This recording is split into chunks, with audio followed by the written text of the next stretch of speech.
What I'm trying to show here basically is that this comes out of a consultation between the elites and the people. It's not just the elite saying so, and we just have to follow. There is a rigorous consultative process, and the NGOs are even more critical than the academics in trying to get their wishes and their consent in, as far as it is concerned. Okay? In terms of cooperation, there's no better example. I think my colleagues from Thailand will understand this. Even the king himself, the late king, has been devoting himself in trying to develop the community, and has also got his own philosophy called sufficiency economy, which has been there since 1950s, which is now translated, quote unquote, into the sustainable development goal, which is only in 1980s. And that's what I'm saying. It's already there in the community, but we will not take it up because we think it is indigenous, it is traditional, and therefore it is not quote unquote modern. Until the Brundtland report came in 1987 and declared sustainable development goals, and everybody talked about sustainable development. But the Thais has moved one step ahead. The king has promoted this in 1950s, and he called it sustainable, sufficiency economy, right? And not only he just pronounced this, but he also worked. If the king can do this, why can't you? Why can't I do this? Yeah. And this is the whole spectrum of what things has changed. How things has changed. Now, sustainable development is seen as part of indigenous knowledge rather than the dominant knowledge coming from UNESCO, coming from the West, coming from even Columbia University and so on and so forth. The Earth Institute. The Earth Institute has nothing as compared to what the community has got. If only we organize them and codify their knowledge as we have done for other knowledge. So this is what it means by checking, finding out what's happening, and then take it, make it relevant for the other world, the other parts of the world, who create share. And assuming you have done that well, yeah, now it's time to accept. In other words, we have got what we want, there's no more time to compromise, because I think the world is getting into a very practical state. We need to find something to find. And sustainable development is certainly one of the themes that find people. But how many universities talk about sustainable development? How many universities understand this? In the last research we did in IAU, we find that less than 1% of universities actually do understand what sustainable development is. In other words, you are aloof from the general, global understanding of what we need to do and where we need to go. We're still talking about the 20th century, 19th century sort of system that actually is unsustainable given what the world is facing. So we need to find a kind of a platform that builds this unity in diversity. Right? And the world needs to get unified again on a kind of a common ground. And that's what university is all about, as far as I know. We are not here to get diversity, but we are to get people based on knowledge to move together as one entity, as part of humanity. So narrowing the breach, gaps, whatever divides there is, and therefore we need to be very, very sure that whatever we do not create more divides, do not create more gaps, and particularly in the use of technology. Everybody thinks 21st century is about technology. The panacea of what the world is facing today is all about technology. But let me remind you, some technologies do cause divisiveness, right? And therefore, we need to be very, very sure of what we do. To co-create new knowledge, or knowledges, in other words, again, this collaboration that we talked about, and then we begin to transform, and then we begin to innovate. Yeah? And it is rooted then on a kind of a premise that we can hold on to. It is not a pie in the sky. Most innovation now to me is a pie in the sky, that we just work on it and it will collapse before we even get to the commercialization stage. Right? And this is what ASEAN is all about. Yeah? We want to create a kind of a cohesiveness within ASEAN, although it's still a long way to go, but we need to be inspired by this theme of being organized as a unit moving forward in a kind of a cohesive way. Right? Sharing and caring. Yeah? I like this diagram because it's about the fabric that you made. Yeah? The car and the man. The always contribute to weaving it. So I think it's a very symbolic way of doing it. If you weave a picture together, if you weave a big picture together, then I think we belong to that picture, and therefore we work to realize it, to make it good. Okay? And not only the old folks, but also the young and families. How do you get them to work together now in trying to create sharing and caring community as such, not just living on technology per se. So we need to move from this kind of idea that Malaysians are Malaysians, Singaporeans are Singaporeans, Thai and Thai, and therefore we need to build a different kind of a diversity. How do you build this diversity so that we begin to share, as much has been said by the own cliches in ASEAN, different backgrounds, shared value for one mission. And that one mission is the root that I was talking about, that we get connected to the particular roots, living as an individual among ourselves. The fourth one will be then to accelerate. I think it's the moment we decide, the moment we know what we're going to do, therefore we need to accelerate. As I mentioned, we need to move fast. And moving fast now is framed in what we call sustainable solutions which are not sustainable.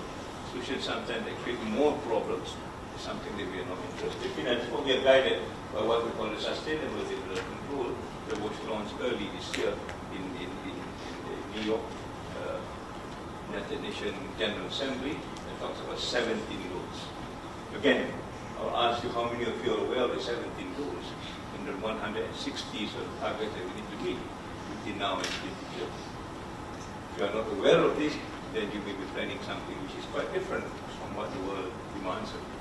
And therefore your world probably will be not the world that is relevant as far as the community is concerned. Yeah? We are talking about a whole community approach.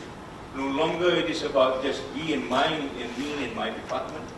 We are talking about the whole institutions getting involved together with the community, and you can extend this in a kind of very holistic way that everybody moves. And this is not easy.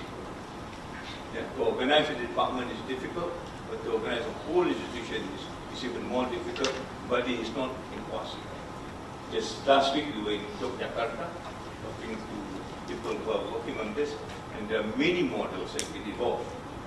That becomes again from very non-dominant experiences, rather than dominant experiences, which have now perhaps destroyed some of their structures. People from other parts of the world are telling us how do they do whole community approach, learning from them, and how do they mainstream this into a different way of thinking into the future. And this is where the question of inclusiveness, equitability, balance, peaceful living becomes intact, but it is still there. We are not reinventing it, we are not faking it, we are not forcing it, because it's already there as part and parcel of the lifestyle, which has not been destroyed, and we need to revisit those and come back. And therefore the question of resources in a particular sense becomes irrelevant. Because there is abundant resources somewhere else which we have not looked for, and we are sometimes ignorant of. For example, there is a project in how to do water management without using a single technology.